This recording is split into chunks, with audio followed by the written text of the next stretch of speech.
namun beeku kiyama wanta heessa eegu keessatti yaada yaa nama waa beeku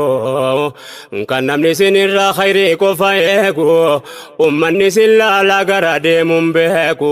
gooftaan keenya gaariin keessa nama beeku jecha malee jechuu rabbiin waa eegu. Tokkummaa uummataa nama addaan diigu nun taasisi nama jecha wal hagoogu kan dudduuba maqaa walii hidhee hiiku mana keessa taa'ee ofirratti diigu fuuldura se'anii dudduubatti fiigu wal daguu wal diigu najjina rahmaani nu badhaafte diini rahmata keetiini. ربنا لا ملا كن نوفتلشو أخلاق دي قبل دي بفني جارتشو وانهجي خيري بل سرافقاتشو